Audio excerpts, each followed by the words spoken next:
What's going on, Summoners? Welcome to another episode of Pro Guide's Best Champions to Main, now on patch 11.20. The champions that we pick for this series are strong picks with high performance, but also have low ban rates and are unlikely to be nerfed anytime soon. So they're reliable picks for climbing and are worth investing your time in. We do, of course, also have a series that covers the most broken and contested picks in each role, so be sure you're subbed to the channel so you don't miss out when we post those as well.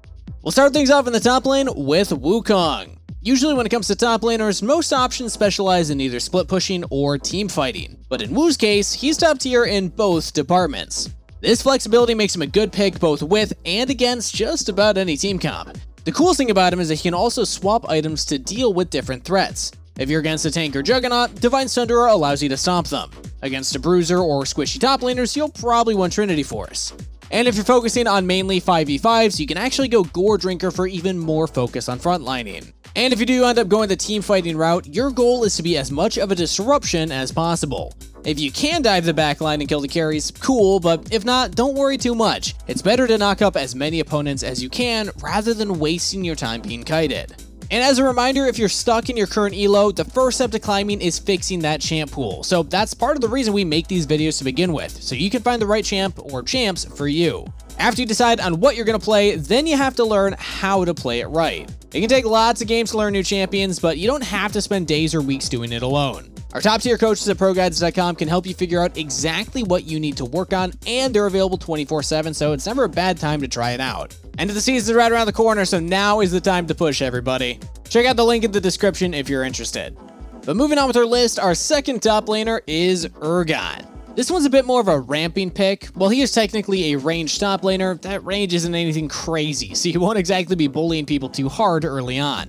In fact, most meta champs in top lane are kind of rough matchups, and you'll actually try to avoid fighting at all. Urgot has two big limiters to his kit. The first is his W's rank. At level 1, the cooldown is a relatively long 12 seconds, but once you max it out, it basically becomes a toggle. But the other big limiter is his passive cooldown. At level 1, it is a huge 30 seconds, but once you reach level 13, it goes all the way down to 2.5. At that point, your shotgun needs to reload pretty much as fast as you can use them, and you're able to shred any opponent that you're up against in all-in fights.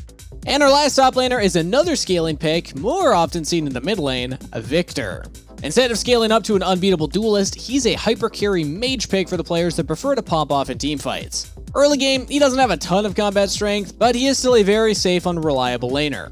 Q and E give a bit of trading power, but your main goal in the opening stages of the game is to just farm up until you stack up your passive enough to augment that E. Once you have that, your wave clear ramps up a lot and you're able to pretty much instantly melt waves and can look for more aggressive trades on your opponent. Still, you'll pretty much never be looking at all-ins in the laning phase. Your number one goal after all is to just safely farm what you can and keep things as low risk as possible.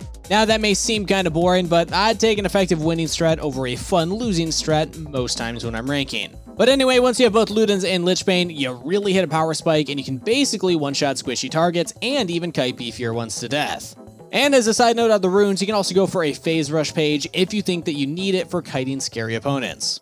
Now taking things into the jungle, our first pick is Trundle. Trundle's kit is one of the most basic in all of League. He smacks things, and then he smacks them harder, and also steals their stats in the process. But sometimes simple is best, and in this case, it allows him to absolutely overpower just about any other champion in the jungle if you find them in a 1v1. Being such a strong duelist means that you can easily go for the Scuttle Crab and even contest your opponent's crabs even if they have setup. Just make sure that you're watching the enemy laners when you're doing this. In teamfights, you'll generally want to go front to back. Diving usually results in you just being kited to death. Oh, and as an extra tip, personally, I like Ghost on Trundle. It gives me a lot more sticking power in fights than Flash, but of course this will be contextual based on your game. Now our second jungle pick is Nunu. I can't even remember the last time Nunu wasn't in the S or A tier in the jungle, at least on our list, yet he's still a relatively underappreciated champ right now. Maybe it's because you sort of have to swallow your ego when you pick him, but like I said about Viktor, I'll always take a successful winning strat over a more fun losing one. That said, the champ is still pretty easy to pull off. Well, really easy actually. Ganking the side lane is generally easier than mid since the longer lane makes it harder for your opponents to escape, and once an opponent is pushed up, roll in with your snowball, chain that with your E, and if you have it, move behind your opponent to channel your ult. This same combo will be how you engage teamfights, and that's really all there is to him. And our last jungle pick is Olaf. While he may not be quite as OP as he was at the beginning of the season, Olaf is still a solid pick right now. With the OP dueling he gets from his passive and W, he's easily able to stand up to even the strongest early game junglers, and if you get a small lead on him, you can run away with it. Since Olaf relies on brute forcing down opponents and healing through their damage, it's pretty crucial to stay ahead. So more so than most champs, you'll want to put a priority on staying up in the farm game. Even when you're fed, avoid falling into the habit of just running around and trying to get more and more kills. Now for the mid lane, our first pick is Rumble. Rumble has been an incredibly strong laner ever since his buff/mini rework earlier in the season, but for some reason, most people have kind of forgotten about him. And his pick rate is pretty low too. But that is exactly why you should be maining him. He's basically totally uncontested in pick ban right now. His kit is absolutely perfect for beating up on the melee mid laners that you usually see in mid lane too, as he outshoves and outtrades with Q, and if they ever try to trade back, you can just mitigate a portion of their damage with your shield. Because of this, most opponents will just concede lane, and then you can go for roams. Post level 6, these roams are super effective ways to help out your other lanes and even get yourself fed. Our second mid lane pick is Kennen, and like Rumble, he's just built to perfectly counter the most popular meta picks. Being range means that you can consistently harass your opponents, and being poked down usually leaves someone with two options: go for an all-in or concede the lane totally. If they try to jump on you, just Q, W, and E for an instant stun and then zip away to safety. Once you've backed up a bit, cancel E and get in a couple of autos. Alternatively, if your opponents are trying to go for a fight post 6, your ult allows you to blow them up in a single combo instead. And our last mid laner is Anivia. Instead of being a big bully like our last two picks, Anivia is more of a scaling option. You'll play the early game pretty slow, and in most matchups won't have any semblance of priority. But once you get Lost Chapter and have your ultimate, the tables start to turn, and you can wipe waves pretty much instantly. At this point, you'll be able to neutralize just about any lane, and eventually, you can outscale most opponents that you're laning against. Now taking things down to the bot lane, our first pick is Kog'Maw. Little Koggers has come up as one of the best performing AD carries recently in the bot lane, but like so many other champs on this list, he is criminally underpicked right now. Now, a lot of this probably comes from the idea that a hyper carry must be a team-reliant champ that needs to be babysat until they come online, but Kog'Maw isn't actually that weak early. In fact, when you trade around his W's cooldown, he's really strong, and he can often just win lane 2v2.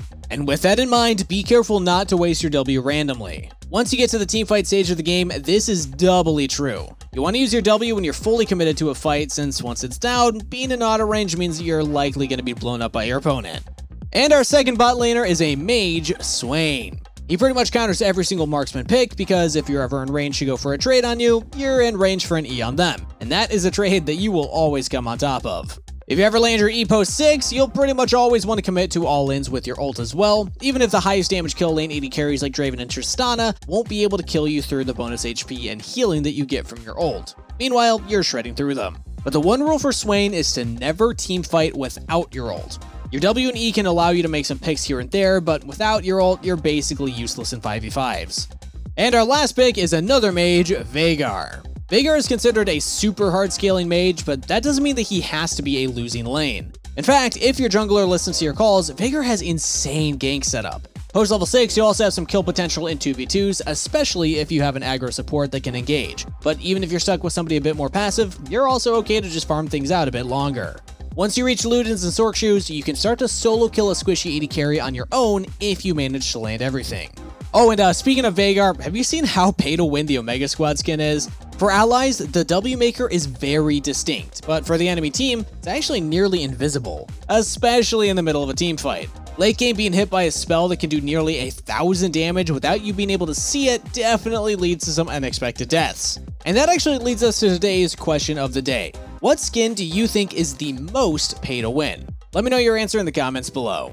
Now for our supports, the first pick we have is Maokai. The changes Riot made to Maokai on 11.16 were aimed at making him less of an AP support while still buffing him in the top lane. Instead, Maokai support remained just as strong, but instead of spamming saplings, you now play him as a tank, maxing his Q to go for all-ins in lane and then rushing deadmans to look for constant engages. Right now he's kind of like a better solo queue version of Alistar. He may not have the super beefiness that Ali gets from the ult, but he has much shorter cooldowns on his CC, making him a far better disruptor in scrappy games.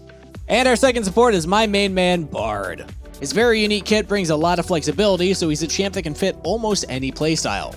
For example, if you're a super aggressive player, you can look to trade constantly with his Q and meat-powered autos, especially if you take Electrocute. But if you'd like to hang back and be a more reactive support, the same two abilities work great for peeling, and you can also max your W and take Guardian.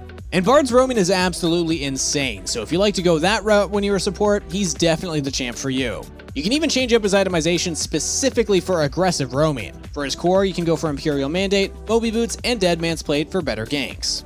And finishing off our list, we have Rakan. Rakan hasn't really been in the meta for a while, but he's still a really nice solo queue pick. His lane phase isn't all that great, but that doesn't really matter. You pick him for the insane teamfight anyway. One big issue in solo queue that I find pretty often is never really having a teammate that will engage fights, since most people want to pick carries in other roles. So Rakan's ult is one of the best engages in the game, especially since it lasts for a long time and can't be flashed away from like a Leona or Malphite ult. And to top it off, engaging fights is pretty simple. Just open with ult, flashing in if you need to, and once you have a few enemies tagged with a charm, land W on as many clumped up ones as you can.